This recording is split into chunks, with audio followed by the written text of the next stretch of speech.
గందరగోళం.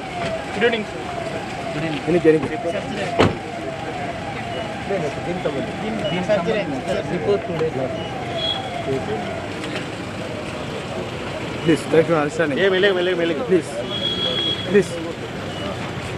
Please.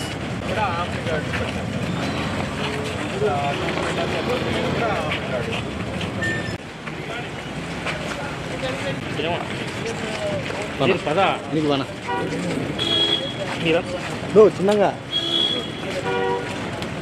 ఇది ఇటువైపు టెంపుల్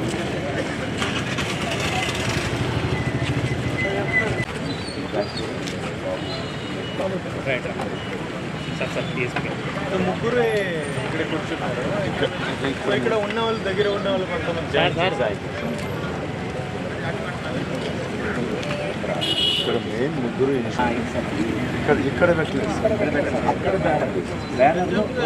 30 మీటర్స్ ముందుగా పెట్టారు బ్యానర్స్.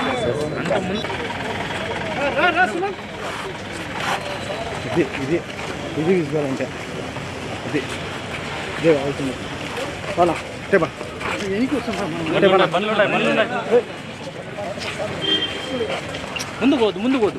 ముందుకే పోదు అసలు. మంచి ఫ్రేమ్లు వస్తాయి మనకి. బండి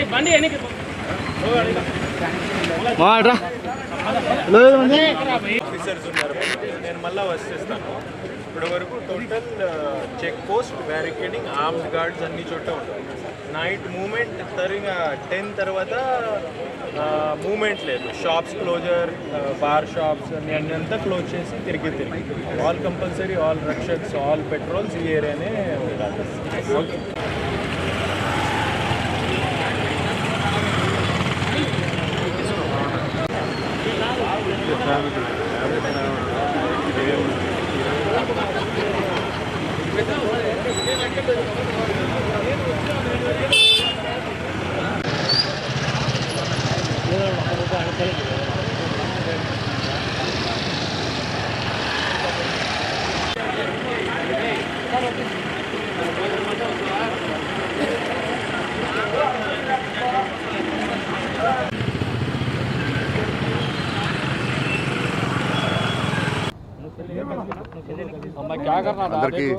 అందరికీ నమస్కారం.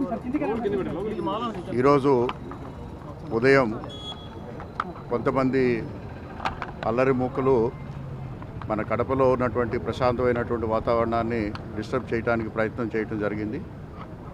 కారణాలు ఏమైనా కూడా ఎవరు కూడా చట్టాన్ని వారి చేతిలో తీసుకోవటానికి ఎటువంటి అనుమతి లేదు. అలాగే నిన్నటి నుంచి కూడా క్లోజ్గా ఇది మానిటర్ చేయడం జరుగుతూ ఉంది. అలాగే నిన్న ఇక్కడ కొంత డిస్టర్బెన్స్ వస్తుంది అనేటువంటి విషయం తెలిసినప్పుడు వెంటనే పీస్ కమిటీ మీటింగ్ కూడా ఏర్పాటు చేయడం జరిగింది. వారందరికీ కూడా తెలియచేయటం జరిగింది. అయితే ఉదయం కొంతమంది ఆకతాయిలు చేసినటువంటి దీంతో ఇక్కడ ఒక సిచ్యువేషన్ అరైజ్ అవ్వటం జరిగింది. దాన్ని ఇమీడియట్గా ఆ ఫ్లెక్సీలు కానీ అవన్నీ కూడా తొలగించడం జరిగింది. అలాగే ఆ సందర్భంగా 2 వర్గాల పైన కొంత స్టోన్ పెల్టింగ్ జరిగింది. దాన్ని కూడా వెంటనే పోలీసు వారు కంట్రోల్ చేయడం జరిగింది. అలాగే పోలీస్ పైన కూడా దాడి చేయడానికి కొంతమంది ప్రయత్నం చేయడం జరిగింది. అలాగే కొంతమంది పోలీసు అధికారులు కూడా దాంట్లో గాయపడటం జరిగింది. అలాగే ఆ అల్లరి మూకలు కొంత ఎక్కువగా ఓవర్ రియాక్ట్ అవుతున్నటువంటి సందర్భంలో పోలీసు వారు అందరినీ కూడా చెదరగొట్టడం జరిగింది. ఈ సందర్భంగా ప్రజలందరికీ కూడా, ముఖ్యంగా కడపలో ఉన్నటువంటి ప్రజలందరికీ కూడా తెలియజేసేది ఏంటంటే, మన కడప పట్టణం అత్యంత వేగంగా అభివృద్ధి చెందుతున్నటువంటి పట్టణం.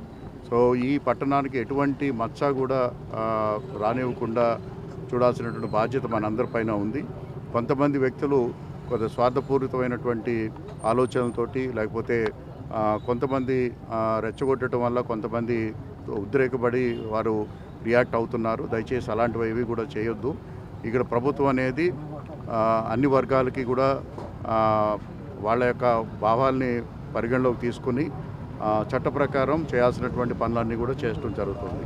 ఇక్కడ ఒకటి గుర్తుపెట్టుకోవాలి, ఈ యొక్క సర్కిల్ ఎప్పటి నుంచో ఉంది. కడప యొక్క చరిత్రలో తీసుకున్నట్టయితే అల్మాస్పేట సర్కిల్ అనేది ఎప్పటి నుంచో ఉంది. దీన్ని ఎవరి పేరు పెట్టాలి లేకపోతే ఏ పేరు పెట్టాలనేటువంటి దాంట్లో కొంతమంది దాన్ని ఒక ఆలోచన చేస్తున్నారు. దాన్ని ప్రభుత్వానికి పంపించున్నాం. వారు ప్రభుత్వం యొక్క ఆలోచన, ప్రభుత్వం యొక్క ఆదేశాలతో దాన్ని నిర్ణయం అమలు చేయడం జరుగుతుంది. దయచేసి ఈ సమయంలో ఎవరు కూడా చట్టాన్ని వారి చేతిలోకి తీసుకోవద్దు. అలాగే తప్పుడు మాటలు, అలాగే ఒక కావాలని కొంతమంది ఒక వర్గప్రేరితమైనటువంటి వీటిని కూడా చేస్తున్నారు. అవి కూడా మా దృష్టికి వచ్చింది. సో వారిపైన కూడా కఠినమైనటువంటి చర్యలు తీసుకోవడం జరుగుతుంది. దయచేసి ప్రజలందరూ కూడా ఈ మత సామ్రాజ్యాన్ని ఎటువంటి ఇబ్బంది లేకుండా ప్రజలందరూ కూడా సహకరించవలసిందిగా కోరుతున్నాను. సార్, అంటే ప్రధానంగా దీనికి యాక్చువల్గా పేరు మార్చే ప్రపోజల్ ఉందా సార్? సో పేరు మార్చే ప్రపోజలు మున్సిపల్ కౌన్సిల్లో కొంతమంది తీసుకురావడం జరిగింది. అయితే మున్సిపల్ కౌన్సిల్ చాలా స్పష్టంగా ఒక తీర్మానం చేయటం జరిగింది. ఏమని అంటే, ఇది ప్రభుత్వానికి పంపించిన తర్వాత ప్రభుత్వం యొక్క రూల్స్ ప్రకారము, అలాగే వారి యొక్క ఆదేశాల మేరకు మాత్రమే ఇది నేను చేంజ్ చేసే పరిస్థితి ఉంటుంది. సో ఈ లోపల కౌన్సిల్లో తీర్మానం చేశారు అని చెప్పేసి ఎవరికి వారు సొంతంగా దీన్ని పేరు మార్చే పరిస్థితి తీసుకొస్తున్నారు. అది చట్ట ప్రకారం నేరం అవుతుంది. అది కూడా వారందరికీ కూడా తెలియచేయడం జరిగింది. ఓపిక పట్టండి, ఎందుకంటే ఇది అల్మాస్పేట సర్కిల్ అనేది ఎప్పటి నుంచో ఉంది. ఎవరికి కూడా ఈ పేరు మార్చినందువల్ల ఈ యొక్క ప్రాంతం యొక్క మార్పు అనేది రాదు. కానీ అది ఒక సెంటిమెంట్గా ఉంది కాబట్టి అందరూ వారి యొక్క ఆకాంక్షని ప్రభుత్వానికి తెలియచేయడం జరిగింది.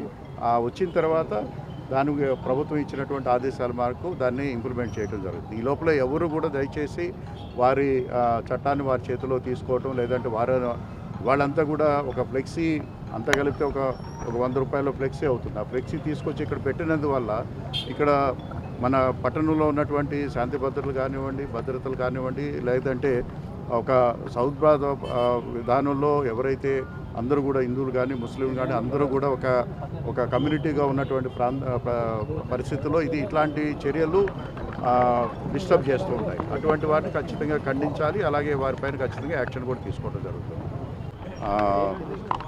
కొన్ని సోషల్ మీడియా ఛానల్స్లోనూ అలాగే గ్రూప్స్లోనూ చాలా కన్వీనియంట్గా ఎడిట్ చేసినటువంటి అంశాలు ఒక ప్రేరేపించేటట్టు తయారు చేసి కొన్ని గ్రూపుల్లో సర్క్యులేట్ చేస్తున్నారు. అది ఎస్పీ గారు ఆల్రెడీ ఎంక్వైరీ స్టార్ట్ చేశారు. సో అటువంటి వారిపైన దయచేసి మీకు వస్తున్నటువంటి సమాచారాన్ని